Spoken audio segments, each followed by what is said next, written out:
मेरे प्यारे छात्रों, आज हम लोग क्लास 12 की एक नई अध्याय धारा वैद्युतिकी के बारे में स्टडी करने जा रहे हैं। तो आप पाइएगा कि इसके पहला जो 2 अध्याय है जिसका नाम है विद्युत आवेश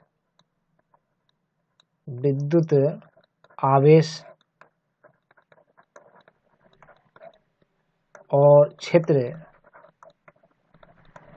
क्षेत्र तथा दूसरा अध्याय था स्थिर विद्युत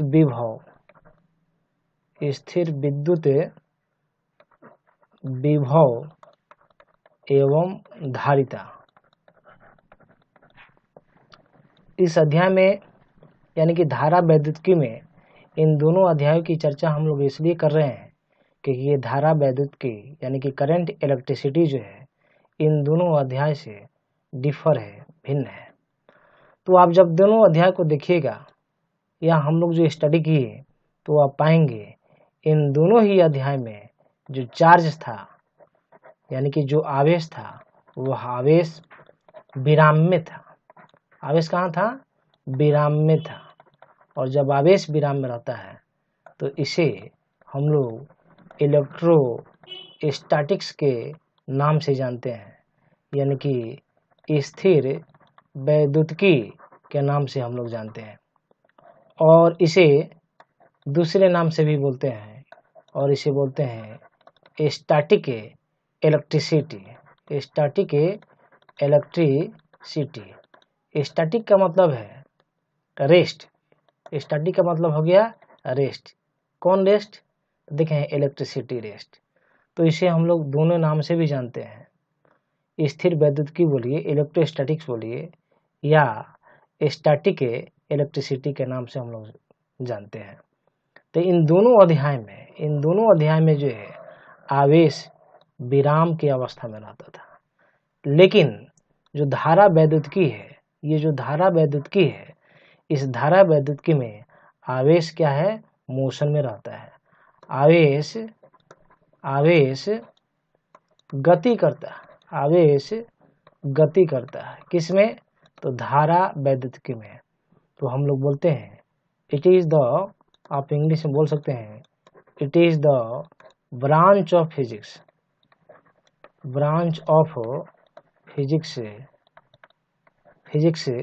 in which we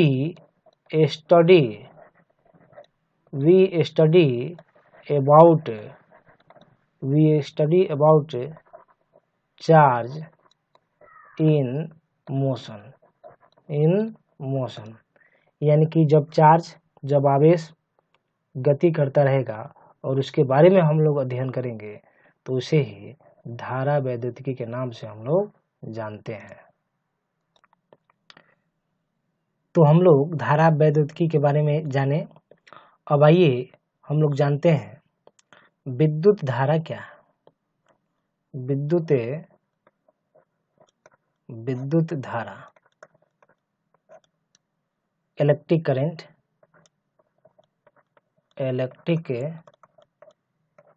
करेंट क्या है? तो इसको परिभाषित करेंगे और हम लोग बोल सकते हैं किसी चालक या तार के अनुप्रस्थ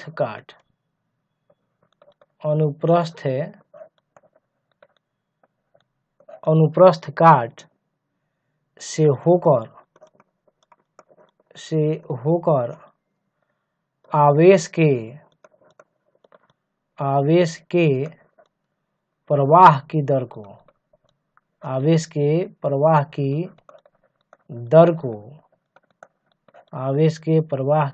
को विद्युत धारा कहते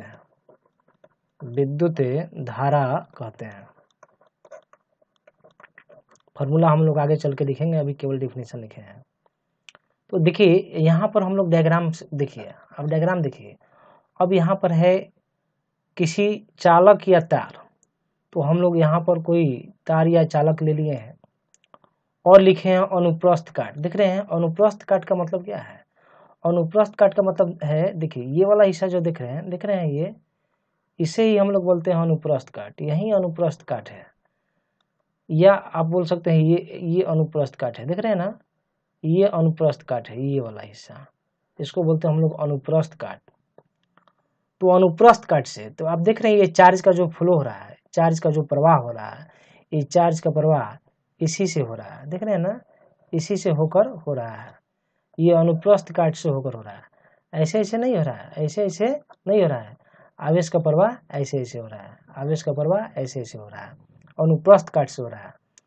तो आवेश के प्रवाह की दर को, तो मान लेते हैं कि ये जो आवेश है इस सिरे से, मान लीजिए सिरा ए है और ये सिरा बी है, ए से बी तक जाने में कुछ समय लगेगा। तो जितना भी आवेश जो है ए से बी तक जाता है, उस आवेश में यहाँ से यहाँ तक जाने में जितना समय लगा, उस समय से उस आवेश में जब भाग कर देंगे तो जो दर प्राप्त होगा उसी को बोल रहे हैं हम लोग आवेश की प्रवाह की दर। अतः विद्युत धारा के लिए हम लोग परिभाषित करते हैं और बोलते हैं किसी चालक या तार के अनुप्रस्थ काट से होकर आवेश की प्रवाह की दर को विद्युत धारा के नाम से हम लोग जानते हैं। अब यह जो विद्युत धारा है किस तरह के परिपथ में प्रवाहित होती है, तो हम लोग जानते हैं विद्युत परिपथ क्या है। विद्युत परिपथ, आप सभी बेसिक बातों को समझिए, क्योंकि जब हम लोग को बेसिक बात ही नहीं पता चलती है, इसीलिए आगे चल के प्रॉब्लम हम लोग को और ज़्यादा बढ़ जाती है।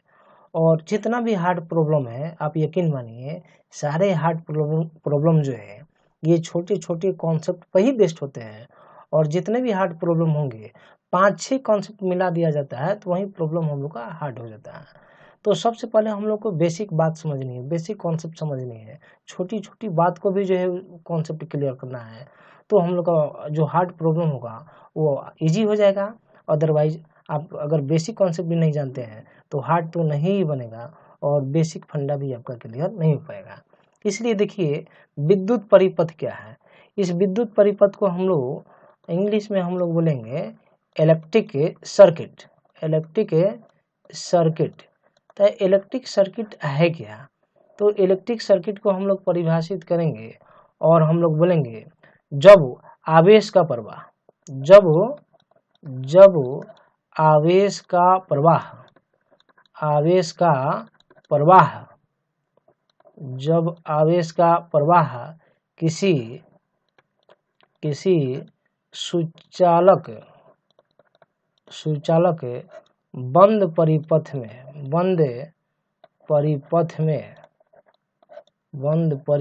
में होता हो या होता है तो उसे यानी कि परिपथ को, तो उसे विद्युत परिपथ के नाम से जानते हैं या विद्युत परिपथ कहते हैं। दोनों बात लिख सकते हैं। अब यह जो विद्युत परिपथ है, यह परिपथ भी दो तरह का होता है। एक को बोलते हैं खुला विद्युत परिपथ, एक को बोलते हैं बंद परिपथ। तो जो धारा का प्रवाह होता है, यानी कि जो आवेश की जो प्रवाह है, धारा जिसमें बहती है, वह बंद परिपथ में ही बहती है। क्यों? तो आइए इसको डायग्राम से।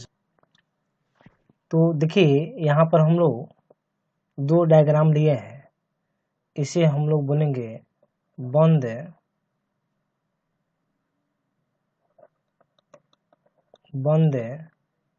परिपथ और इसे हम लोग बोलेंगे खुला परिपथ। दोनों में अंतर समझिए। पहले हम लोग जाने विद्युत परिपथ, विद्युत परिपथ क्या है, विद्युत परिपथ के बारे में हम लोग जाने।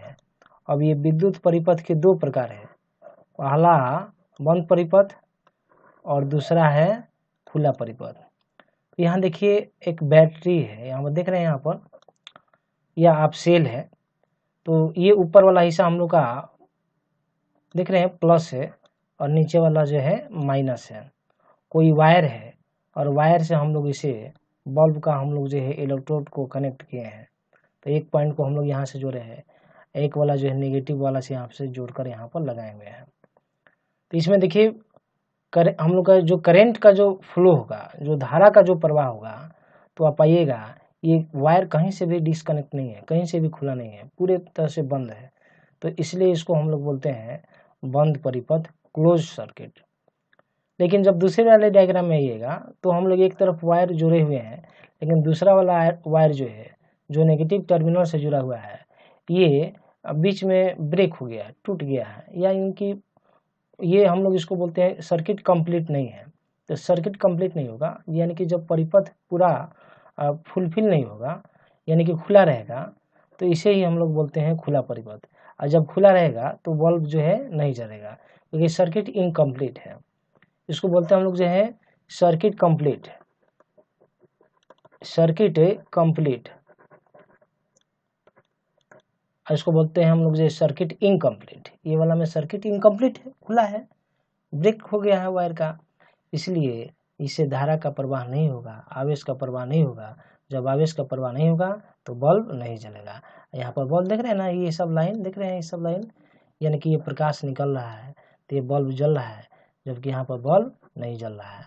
तो जब सर्किट ब्रेकडाउन होगा, सर्किट टूटा हुआ होगा, सर्किट खुला होगा, तब ऐसे परिपथ को ही खुला परिपथ, और जब सर्किट पूर्ण रूप से बंद होगा तो इसे हम लोग जो है बंद परिपथ के नाम से हम लोग जानते हैं।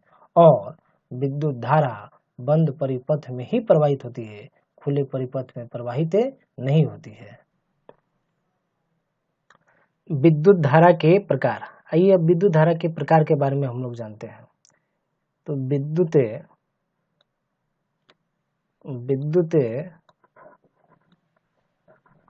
धारा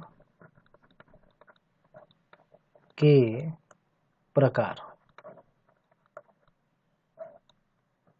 तो विद्युत धारा के 3 प्रकार हैं। पहला अस्थाई धारा, पहला अस्थाई धारा। तो अस्थाई धारा क्या है, इसको इंग्लिश में हम लोग डायरेक्ट करंट बोलते हैं, और हिंदी में इसका एक और नाम है दिष्ट धारा।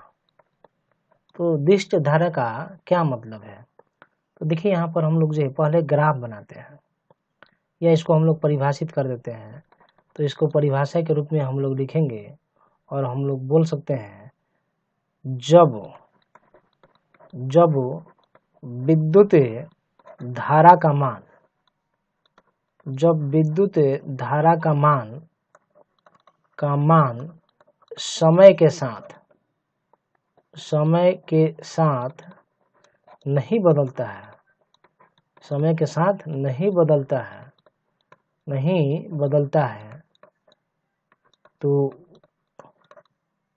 तो उसे अस्थाई धारा कहते हैं। तो उसे अस्थाई धारा कहते हैं।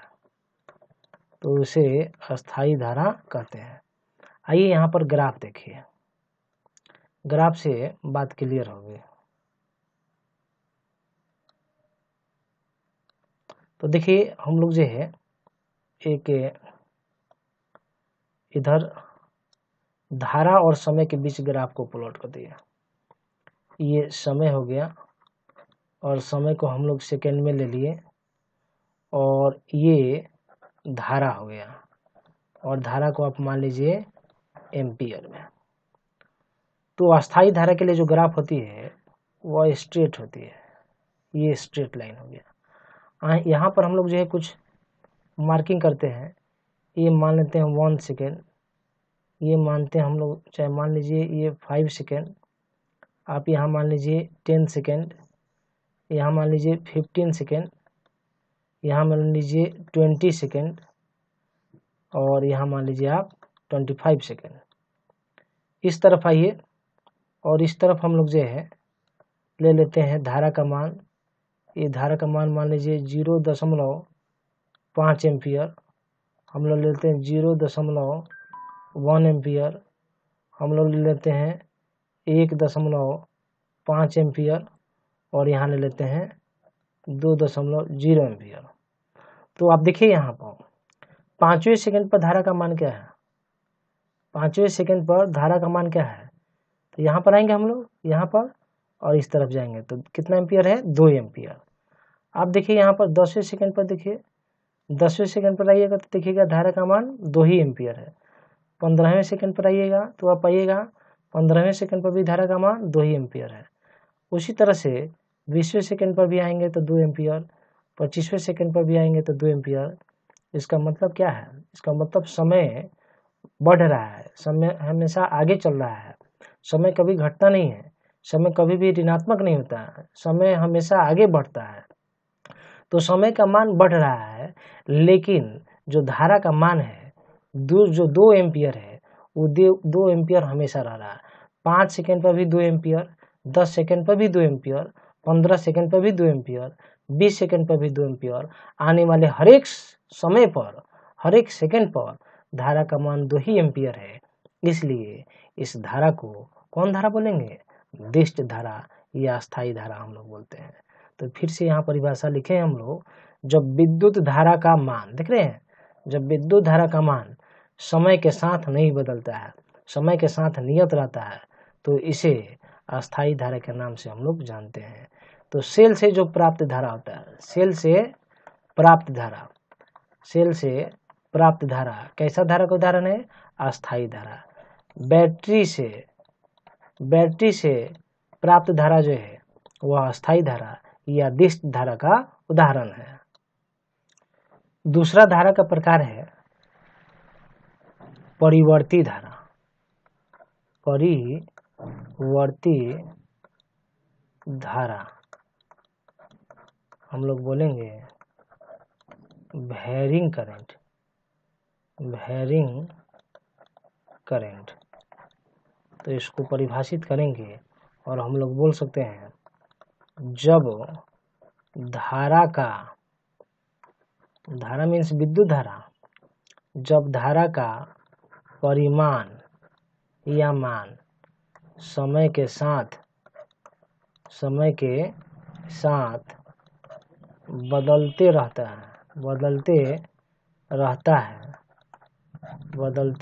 है, तो उसे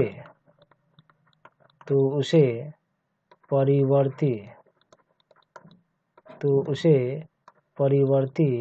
धारा कहते हैं। यही कहलाता है परिवर्ती धारा। आइए अब ग्राफ देखिए ग्राफ कैसे हम लोग प्लॉट करेंगे। ये हम लोग धारा और समय के बीच ग्राफ हम लोग प्लॉट कर दिए।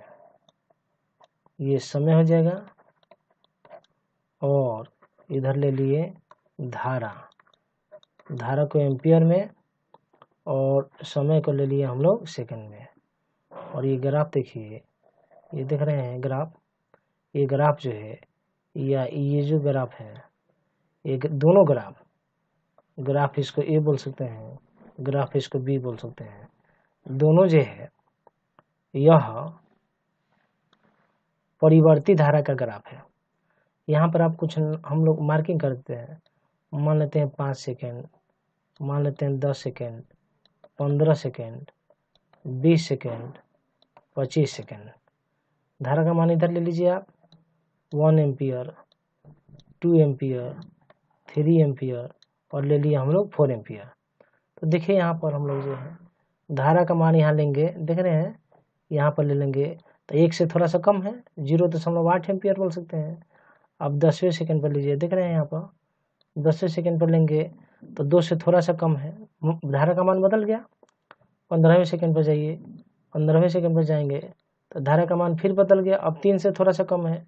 इस तरह से आप पाइएगा हर एक समय पर धारा का मान अलग अलग प्राप्त हो रहा है, चाहे ये ग्राफ हो, चाहे ग्राफ ए हो, चाहे ग्राफ बी हो। यानी कि जब धारा का परिमाण समय के साथ बदलेगा तो उसे ही परिवर्ती धारा के नाम से जानते हैं, वेरिंग करंट के नाम से जानते हैं। तीसरा धारा का प्रकार है, तीसरा प्रत्यावर्ती धारा।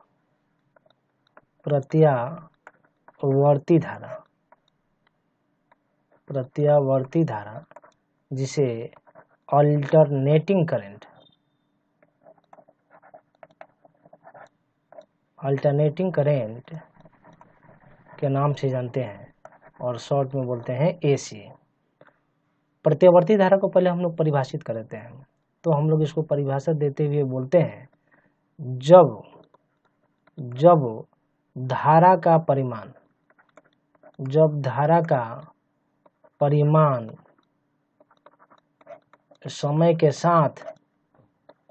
समय के साथ लगातार बदलता हो तथा धारा की दिशा एक निश्चित समय अंतराल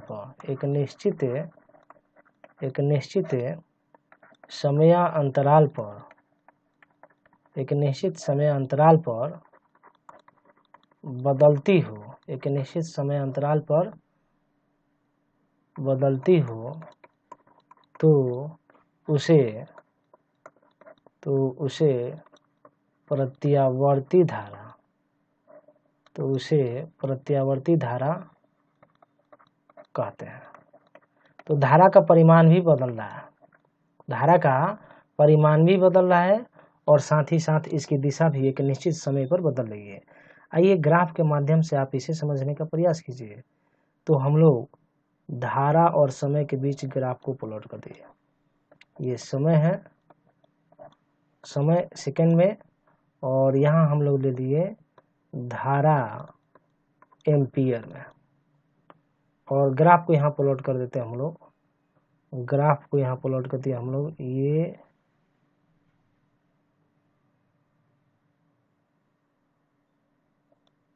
ले लिए हम लोग और नंबरिंग कर देते हैं हम लोग। 0, ये 5 सेकेंड, ये 10 सेकेंड, 15 सेकेंड और 20 सेकेंड।